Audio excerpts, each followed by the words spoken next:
नमस्कार विद्यार्थी मित्रांनो, पाठीमागच्या लेक्चरला आपण BA भाग 2 सेमिस्टर 4 मधील अर्थशास्त्र पेपर नंबर 6 मधलं जे पहिलं प्रकरण आहे ते पहिलं प्रकरण आपलं संपलेलं आहे. आणि आजच्या लेक्चरला आपण प्रकरण जे दुसरं आहे भारतातील वित्तीय संस्था, तर तो भाग जो आहे किंवा ते जे प्रकरण आहे ते प्रकरण आपण पाहणार आहोत. प्रकरण 2 मध्ये जो पहिला भाग आहे ए बिगर बँकिंग वित्तीय संस्था, असं या पहिल्या घटकाचं नाव आहे. नॉन बँकिंग फायनान्शियल इन्स्टिट्यूशन्स किंवा त्याला NBFI असंही म्हटलं जातं. तर अलीकडील काळात प्रत्येक देशातील अर्थव्यवस्थेत बिगर बँकिंग वित्तीय संस्थांचे महत्त्व वाढत असलेले दिसून येते. बिगर बँकिंग वित्तीय संस्थांना बँकेतर वित्तीय संस्था, अगर वित्तीय महामंडळ असेही म्हटले जाते. तर अलीकडील काळामध्ये फक्त बँकाच नाही तर ज्या बिगर बँकिंग वित्तीय संस्था आहेत त्या बिगर बँकिंग वित्तीय संस्थांचं देखील अर्थव्यवस्थेमध्ये महत्त्व वाढत असलेले आपल्याला दिसून येते. कारण बँकाकडून केला जाणारा विविध क्षेत्रांना जो कर्ज पुरवठा आहे तो कर्ज पुरवठा त्यांच्या गरजांच्या मानाने कमी पडतो. म्हणजे शेती, उद्योग, व्यापार, वाहतूक, दळणवळण अशा सर्वच क्षेत्रांना एकट्या बँका किंवा फक्त बँकिंग हे एकमेव क्षेत्र गरजेनुसार या सर्व क्षेत्रांना कर्ज पुरवठा किंवा भांडवलाचा पुरवठा करू शकत नाही.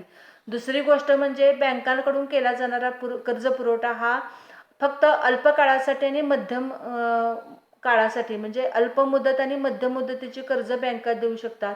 परंतु मोठमोठ्या कंपन्यांना, मोठमोठ्या प्रकल्पांना किंवा सरकारला दीर्घ मुदतीच्या कर्ज पुरवठ्याची आवश्यकता असते आणि एवढ्या प्रचंड प्रमाणामध्ये दीर्घ मुदतीचा कर्ज पुरवठा बँका करू शकत नाहीत. कारण बँकांकडे गोळा झालेले जे भांडवल आहे ते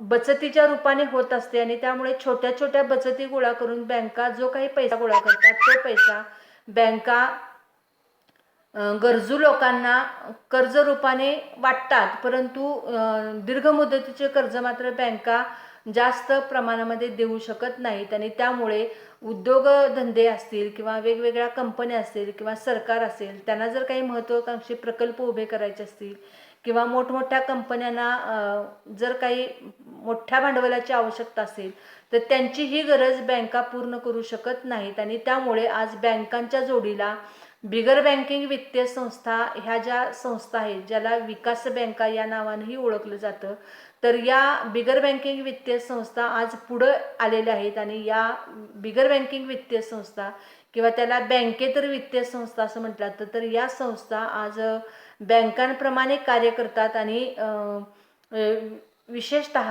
उद्योग व्यवसायाला दीर्घ मुदतीचा कर्ज पुरवठा करण्याचा प्रयत्न करतात. आता या ज्या संस्था आहेत त्या फक्त उद्योगधंद्यांनाच कर्ज पुरवठा करतात असं नाही, तर वेळप्रसंगी सरकारला देखील कर्ज पुरवठा करण्याचं कार्य या संस्थांकडून केले जाते. बिगर बँकिंग वित्तीय संस्था म्हणजे काय, त्याचा अर्थ आणि व्याख्या आपल्याला पाहता येईल. बँकेतर वित्तीय संस्था या बचतदारांकडून पैसा गोळा करतात व तो पैसा व्यावसायिक संस्थांना, विशेषतः कंपन्यांना कर्ज म्हणून देतात. हा कर्ज पुरवठा शेअर्स व कर्जरोख्याच्या माध्यमातून केला जातो. आता बँका आणि बिगर बँकिंग वित्तीय संस्था याच्यामध्ये नेमका काय फरक आहे, तर बँका थेट समोरासमोर कर्जदारांना कर्ज पुरवठा करतात. रोख पैशाच्या स्वरूपामध्ये शक्यतो हा कर्ज पुरवठा केला जातो. परंतु बिगर बँकिंग वित्तीय संस्था या थेट समोरासमोर रोख स्वरूपामध्ये किंवा रोख पैशाच्या साहाय्याने कर्ज पुरवठा करत नाही, तर त्यांची कर्ज पुरवठा करण्याची पद्धत ही वेगळी असते.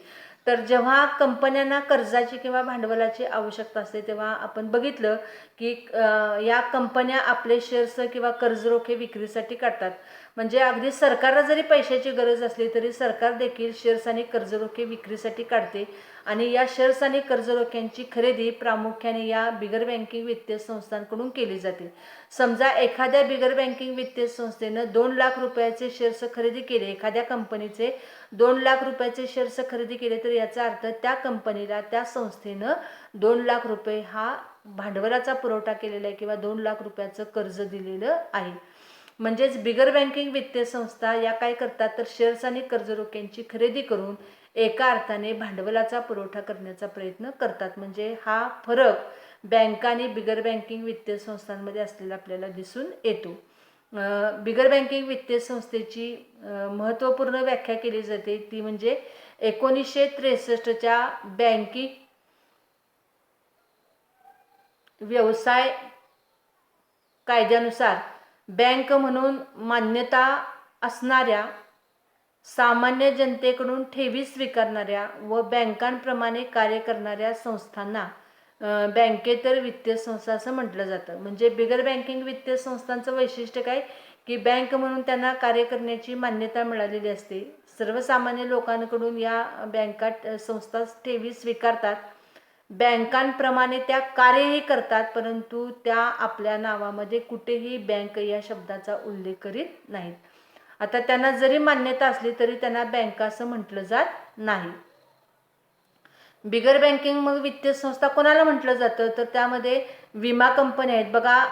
LIC जीवन विमा महामंडळ असेल किंवा वेगवेगळ्या विमा कंपन्या आज आपल्याला कार्य करीत असताना दिसतात. तर या विमा कंपन्यांच्या नावामध्ये कुठेही बँक हा शब्द आलेला नाही. तर विमा कंपन्या काय करतात तर लोकांचे विमे उतरवतात, लोकांकडून पैसे गोळा करतात किंवा छोट्या छोट्या बचती गोळा करतात आणि हा गोळा झालेला जो पैसा आहे तो पैसा विमा कंपन्या उद्योग व्यवसायांना कर्ज देण्यासाठी किंवा सरकारला कर्ज देण्यासाठी म्हणून वापरतात.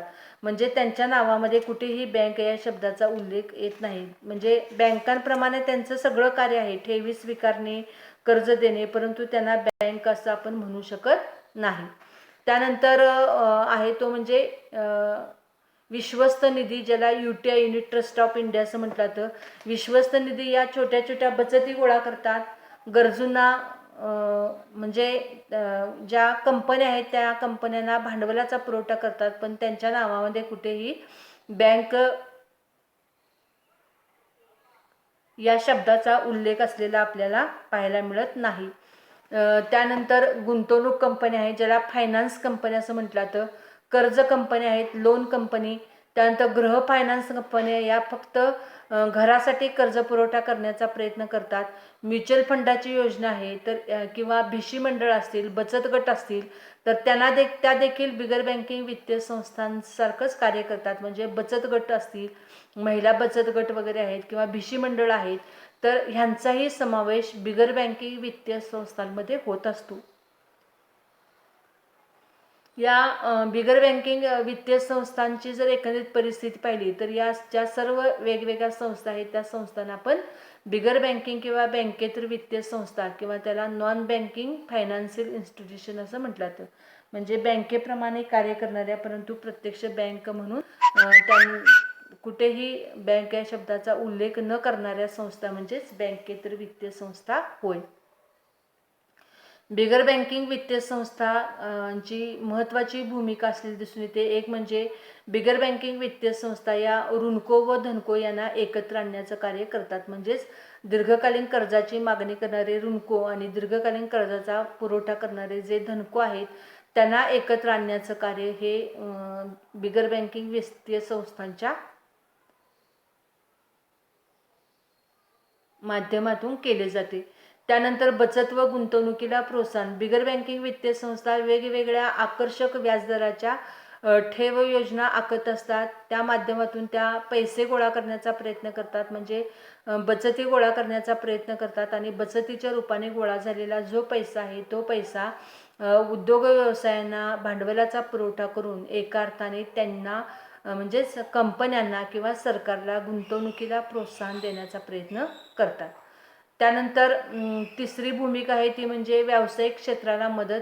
शक्यतो बिगर बँकिंग वित्तीय संस्था या व्यावसायिक क्षेत्राला म्हणजेच कंपन्या असतील, खाजगी कंपन्या, सरकारी कंपन्या असतील किंवा सरकार असेल किंवा महत्त्वाकांक्षी प्रकल्प असतील किंवा विकासाच्या दृष्टिकोनातून हा सुरू केलेले प्रकल्प असतील, उदाहरणार्थ रस्ते बांधणी प्रकल्प असेल, वीज प्रकल्प, वीज निर्मिती प्रकल्प असेल किंवा धरणे बांधायचे असतील किंवा पाणी पुरवठ्याच्या योजना असतील, तर अशा जे प्रकल्प आहे त्या प्रकल्पासाठी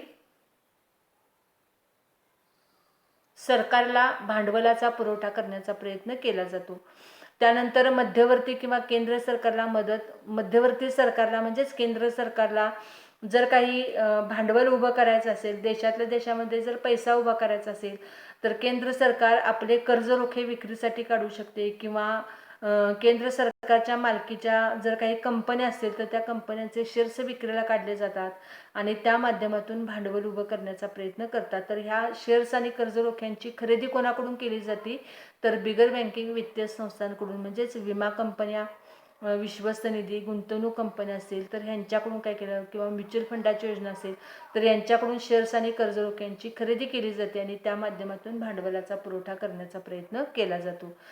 केंद्र सरकारप्रमाणेच राज्य सरकार आणि स्थानिक सरकार, म्हणजेच जिल्हा परिषद असतील, नगरपालिका असतील, नगर परिषदा असतील, पंचायत समिती असतील किंवा ग्रामपंचायती असतील, ह्याला आपण काय म्हणतो, स्थानिक सरकार असं म्हणतो. तर राज्य सरकार आणि स्थानिक सरकार यांना देखील जेव्हा जेव्हा भांडवलाची आवश्यकता असते तेव्हा तेव्हा त्यांना भांडवलाचा पुरवठा करण्याचा प्रयत्न केला जातो. त्यानंतर कर्ज देणे व नफा मिळवणे हे देखील त्यांची भूमिका आहे.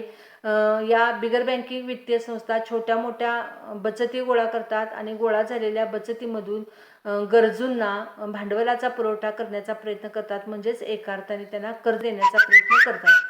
आता कर्ज देण्यापाठीमागे त्यांचा मुख्य उद्देश काय असतो तर नफा मिळवणे. नफा मिळवण्याच्या हेतूने या बिगर बँकिंग वित्तीय संस्था प्रेरित झालेल्या असतात आणि त्यामुळे जास्तीत जास्त नफा मिळवणे हा उद्देश डोळ्यासमोर ठेवून बिगर बँकिंग वित्तीय संस्था आपले आर्थिक व्यवहार करण्याचा प्रयत्न करतात. त्यानंतर व्याजदर कमी करण्यासाठी मदत. पूर्वी बँकांना स्पर्धक असं कोणीही नव्हतं, त्यामुळे बऱ्याच वेळेला असं व्हायचं की बँकांचे व्याजदर हे तुलनेने जास्त असायचे. परंतु आज बँकांना स्पर्धा करण्यासाठी बिगर बँकिंग वित्तीय संस्था पुढे आलेल्या आहेत आणि त्यामुळे बँका आणि बिगर बँका यांच्यामध्ये एक प्रकारची तीव्र स्पर्धा निर्माण झालेली आपल्याला दिसून येते आणि या स्पर्धेचा परिणाम असा होतो की बँकांचे असतील किंवा बिगर बँकिंग वित्तीय संस्थांचे असतील व्याजदर कमी होण्यासाठी मदत झालेली आहे. म्हणजे आज जर आपण बघितलं तर अगदी गृहकर्जापासून, म्हणजे घर बांधण्यासाठी जरी आपल्याला कर्ज घ्यायचं असेल तर त्याचे व्याजदर हे खूपच कमी असलेले आपल्याला दिसून येतात आणि त्यामुळे सर्वत्र कर्जावरचे जे व्याजदर झालेले आहेत त्या व्याजदर कमी होत असलेले आपल्याला पाहायला मिळतात. त्यानंतर धोक्याचे प्रमाण कमी करतात. बिगर बँकिंग वित्तीय संस्था धोक्याचे प्रमाण कमी करण्याचा प्रयत्न करतात, म्हणजेच शक्यतो ज्या बिगर बँकिंग वित्तीय संस्था आहेत ह्या बिगर बँकिंग वित्तीय संस्था नवीन कंपन्यांना कर्ज पुरवठा करतात, म्हणजेच नवीन कंपन्यांचे शेअर्स आणि कर्जरोखे खरेदी करून एका अर्थाने त्यांना गुंतवणुकीला प्रोत्साहन देण्याचा प्रयत्न करतात. प्रारंभीच्या काळामध्ये किंवा सुरुवातीच्या काळामध्ये नवीन कंपन्यांना जे काही धोके निर्माण होतात त्या धोक्यांचे प्रमाण कमी करण्याचा प्रयत्न या बिगर बँकिंग वित्तीय संस्थांकडून केला जातो. किंवा शेअर मार्केटमध्ये आपल्याला गुंतवणूक करायची आहे परंतु सर्वसामान्य गुंतवणूकदार शेअर मार्केटकडे वळायला तयार होत नाहीत, तर आज म्युच्युअल फंडाची योजना सुरू झालेली आहे. म्युच्युअल फंड योजनेच्या माध्यमातून जर आपण शेअर मार्केटमध्ये भांडवल गुंतवणूक केली किंवा जर आपण पैसा गुंतवला तर आपलं बरंचसं धोक्याचं प्रमाण कमी होण्यासाठी मदत होते. तर या पद्धतीनं या संस्था कार्य करीत असतात. त्यानंतर बचतीची गतिशीलता वाढवतात, म्हणजेच एका ठिकाणी गोळा झालेल्या बचती दुसऱ्या, गतिशीलता याचा अर्थ एका ठिकाणाहून दुसऱ्या ठिकाणी भांडवलाचे स्थलांतर होणे. या बिगर बँकिंग वित्तीय संस्थांनी समजा ग्रामीण भागामध्ये बचती गोळा केलेल्या असतील तर ग्रामीण भागामध्ये गोळा झालेल्या बचती, उदाहरणार्थ विमा कंपन्या ग्रामीण भागातील लोकांचे विमे उतरवतात. ग्रामीण भागामध्ये विम्याच्या माध्यमातून भांडवल किंवा पैसा गोळा केला जातो आणि हा पैसा शहरी भागातील कंपन्यांना पुरविला जातो किंवा शहरी भागातील कंपन्यांना त्या पैशाच्या आधारे भांडवलाचा पुरवठा केला जातो. म्हणजे याचा अर्थ काय तर ग्रामीण भागामध्ये गोळा झालेल्या बचती शहरी भागामध्ये पाठविल्या जातात, म्हणजेच बचतीची गतिशीलता वाढते. एका ठिकाणच्या बचती दुसऱ्या ठिकाणी विविध क्षेत्रांना भांडवलाचा पुरवठा करण्यासाठी वापरला जातो, तर त्याला देखील काय म्हणतात बचतीची गतिशीलता वाढणे. त्यानंतर भांडवलाची योग्य पद्धतीने गुंतवणूक करणे ही बिगर बँकिंग वित्तीय संस्थांची भूमिका आहे.